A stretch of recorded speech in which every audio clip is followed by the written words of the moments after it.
नमस्कार। आज मंत्रिपरिषद में महत्वपूर्ण विषयों पर निर्णय लिए गए। सर्वप्रथम सहरसा में जिले में नए चिकित्सा महाविद्यालय एवं अस्पताल निर्माण की सैद्धांतिक स्वीकृति दी गई। तो सभी राज्य के सभी प्रमंडल में चिकित्सा महाविद्यालय हैं और केवल एक सहरसा था जहाँ पे ये चिकित्सा महाविद्यालय नहीं था। तो राज्य सरकार ने निर्णय लिया कि सभी प्रमंडलों में एक चिकित्सा महाविद्यालय की स्थापना हो और इस संबंध में माननीय मुख्यमंत्री जी की घोषणा भी 15 अगस्त को हुई थी और इसी के आलोक में सहरसा जिले में नए राजकीय चिकित्सा महाविद्यालय अस्पताल निर्माण की सैद्धांतिक स्वीकृति दी गई है। तो ये एक महत्वपूर्ण निर्णय है सहरसा और उस क्षेत्र के लोगों के लिए कि वहाँ अब एक राजकीय चिकित्सा महाविद्यालय में अस्पताल की स्वीकृति मिली है। इसके साथ साथ ये अनुसूचित जाति जनजाति के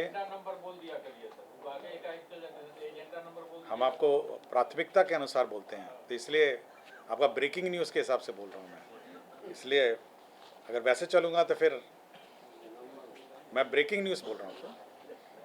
तो 10 जो स्थानों पर अनुसूचित जाति जनजाति के कल्याण विभाग के डॉक्टर भीमराव अंबेडकर आवासीय विद्यालय स्वीकृत किए गए। यह 720 आसन के आवासीय विद्यालय हैं और इसके कुल प्राकृत राशि 46 करोड़ 7 लाख 97 हज़ार है। तो 10 स्थानों पर है।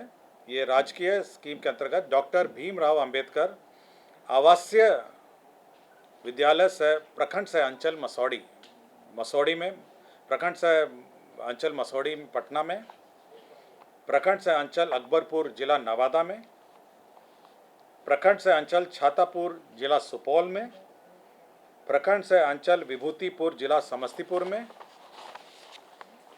प्रखंड से अंचल पटना सदर जिला पटना में, प्रखंड से अंचल फुलवारी शरीफ जिला पटना में, प्रखंड से अंचल टिकारी जिला गया में, प्रखंड से अंचल बहादुरपुर जिला दरभंगा में, प्रखंड से अंचल डोभी जिला गया में और प्रखंड से अंचल बेलागंज जिला गया में। मैं फिर से पढ़ दूं।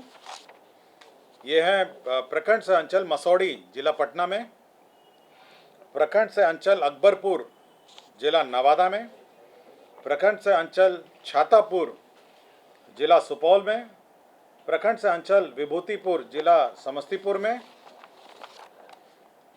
प्रखंड से अंचल सदर पटना सदर जिला पटना में, प्रखंड से अंचल फुलवारी शरीफ जिला पटना में, प्रखंड से अंचल टिकारी जिला गया में, प्रखंड से अंचल बहादुरपुर जिला दरभंगा में, प्रखंड से अंचल डोभी जिला गया में और प्रखंड से अंचल बेलागंज जिला गया में। तो 10 स्थानों पर अनुसूचित जाति जनजाति के आवासीय विद्यालय निर्माण की स्वीकृति दी गई। इसका स्थल भी चयन कर लिया गया है और अब भवन निर्माण इस पर होगा। पटना से संबंधित एक महत्वपूर्ण योजना की भी आज स्वीकृति दी गई है।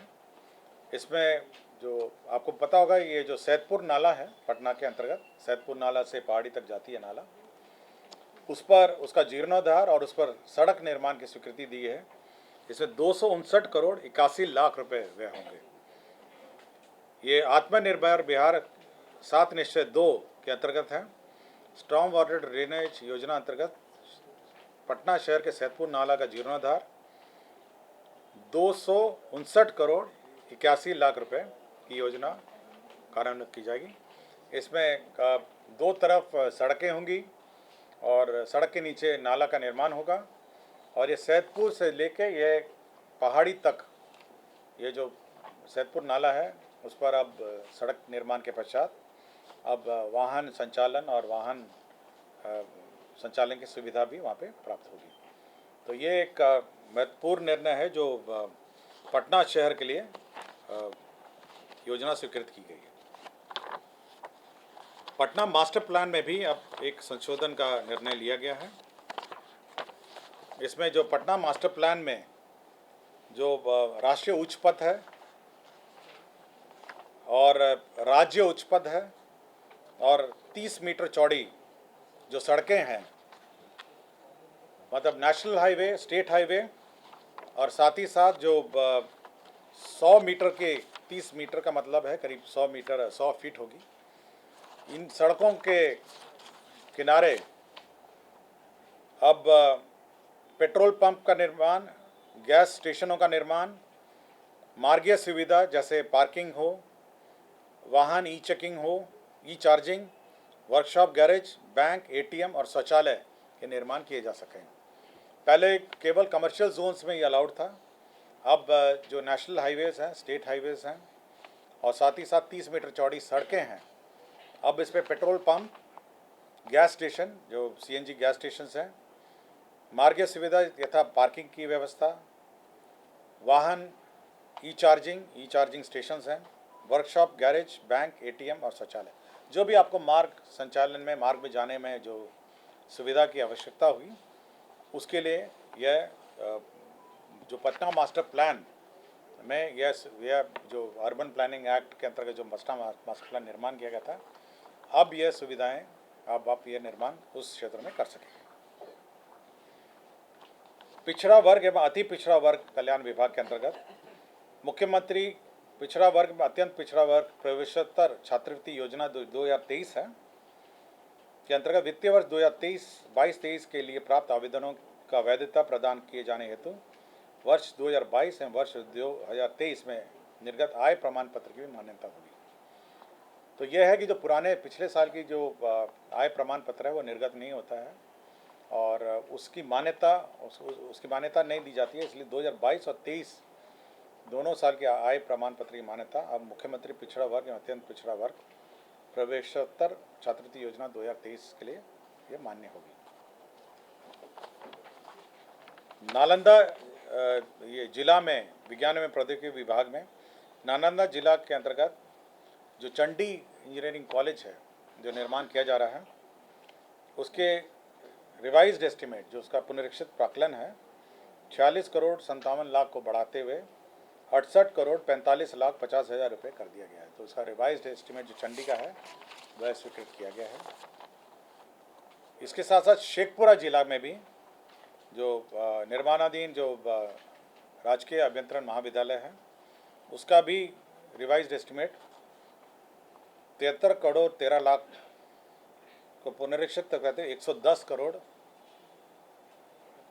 3 लाख 52 हज़ार रुपये कर दिया गया है। तो यह भी निर्णय लिया गया है। विधि विभाग द्वारा लाए गए प्रस्ताव व्यवहारणालय मधुबनी में 15 कोट भवन G+4 का निर्माण की स्वीकृति दी गई। इसमें 31 करोड़ 94 लाख 13 हज़ार रुपये का व्यय होगा। स्वास्थ्य विभाग के तीन अन्य प्रस्ताव थे। पहला था राष्ट्रीय शिक्षा परीक्षा बोर्ड आयुर्विज्ञान नई दिल्ली द्वारा आयोजित PG sponsored DNB post MBBS एवं पोस्ट डिप्लोमा सीट हेतु राज्य सरकार अधीन जो नियमित रूप से कार्यरत चिकित्सक को सवैतनिक अनापत्ति, मतलब कि यह कोर्सेज पढ़ने के लिए सैलरी मतलब वेतन के साथ अनापत्ति प्रदान कैबिनेट ने की है। और अब इसके पश्चात जो भी इन कोर्सों में पढ़ाई करना चाहता है वह अपना दाखिला ले सकता है, लेकिन दाखिला लेने के बाद वापस राज्य सरकार में आके उसको नियमित सेवा देनी पड़ेगी और उसका अपना बॉन्ड और एग्रीमेंट है और यह उसका पालन करना पड़ेगा और यही नियमित मतलब रूप से जो अनापत्ति है वो कैबिनेट ने दी है। साथ ही साथ राज्य में जो OPD आपको जानकारी होगी कि जो राज्य सरकार में जितने भी कर्मचारी हैं, पदाधिकारी हैं, मिनिस्टर्स हैं, MLAs हैं, जो भी राज्य सरकार जिनको सुविधा प्रतिपूर्ति प्रदान करती है, उसमें दांत के लिए रिइंबर्समेंट नहीं है, दांत के इलाज के लिए, मतलब दांत के विभिन्न। तो राज्य सरकार ने यह निर्णय लिया कि OPD, क्योंकि दांत जो कार्य होता है OPD में होता है, तो अब यह है जो OPD में जो दांत का ट्रीटमेंट होता है जिसमें टूथ एक्सट्रैक्शन, दांत निकालने का, RCT रूट कैनाल ट्रीटमेंट और टूथ इम्प्लांट करने का जो खर्चा होगा वह राज्य सरकार प्रतिपूर्ति करेगी। लेकिन दांत का जो कॉस्मेटिक सर्जरी है उसका रिइंबर्समेंट नहीं होगा। तो यह सुविधा विभिन्न जो सरकार स्तर पर रीइंबर्समेंट मिलते हैं विभिन्न स्तरों के पदाधिकारी कर्मचारी और साथ ही साथ जो एमएलएज हैं, मिनिस्टर्स हैं और अन्य सब जो भी ये नियमावली से आच्छादित हैं, अब यह मिल सकेगा। स्वास्थ्य विभाग के एक डॉक्टर का भी आज डिसमिसल हुआ है, डॉक्टर रोहित निराला। यह चिकित्सा पदाधिकारी सदर अस्पताल मुंगेर में पदस्थापित थे और 7/6/2016 से ये लगातार अनधिकृत रूप से अनुपस्थित थे, इनको बर्खास्त किया गया है। तो यह एक निर्णय लिया गया है। उद्योग के क्षेत्र में 2 उद्योगों को क्लियरेंस दी गई है, जिसमें messrs Oro Sundaram foods and feeds private limited, Biyada Forbesganj Araria में यह floating and sinking fish feed और ड्राई मेज मिलिंग है, मतलब मछली के आहार और तैयार करेगी और 56 करोड़ 25 लाख का इसमें निवेश होगा। और ये बियाड़ा की ज़मीन जो अररिया फारबिसगंज में अवस्थित है, उसमें यह निर्माण इसका किया जाएगा। मेसर्स तिरुपति शुगर लिमिटेड बगा पश्चिम चंपारण को बिहार औद्योगिक निवेश प्रोत्साहन नियमावली 2016 के अंतर्गत क्लियरेंस दिया गया। यह चीनी निर्माण करेगी। यह 56 करोड़ 83 लाख रुपए इसमें निवेश होगा और ये बगा पश्चिम चंपारण में 22.63 एकड़ भूमि पर यह निर्माण किया जाएगा। तो मेसर्स तिरुपति शुगर लिमिटेड बगा पश्चिम चंपारण में चीनी निर्माण करने का नो ऑब्जेक्शन राज्य सरकार ने दिया है। राजकीय अभियंत्रण एवं राजकीय पॉलिटेक्निक अनुदेशक संवर्ग नियमावली 2023 की स्वीकृति दी है। इसमें जो अनुदेशक लोग हैं, इंस्ट्रक्टर हैं आपके, और साथ ही साथ इसमें सीनियर इंस्ट्रक्टर हैं और हेड इंस्ट्रक्टर हैं। ये जो नॉन गेजेटेड इंस्ट्रक्टर काडर है, तो इनके सेवा नियमावली राज्य सरकार ने स्वीकृत किया है। अब इनका जो नियुक्ति होगा वो तकनीकी सेवा आयोग से होगा और साथ ही साथ जो पूर्व में नियोजित कॉन्ट्रैक्ट के लोग होंगे उनको 25% वेटेज मिलेगा। तो ये राजकीय अभियंत्रण एवं राजकीय पॉलिटेक्निक अनुदेशक संवर्ग नियमावली 2023 की स्वीकृति दी है।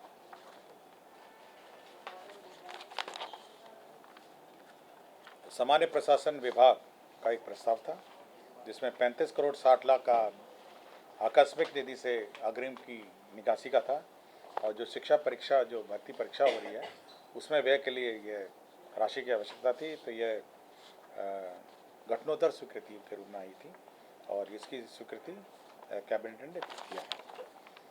राजस्व एवं भूमि सुधार विभाग का एक प्रस्ताव था, जमुई जिला अंतर्गत राजकीय अभियंत्रण महाविद्यालय जमुई में स्थापना के लिए अंचल जमुई मौजा अमृत में यह निर्माण के लिए 5.10 एकड़ भूमि का स्थानांतरण का प्रस्ताव मंत्रिपरिषद ने स्वीकृत किया।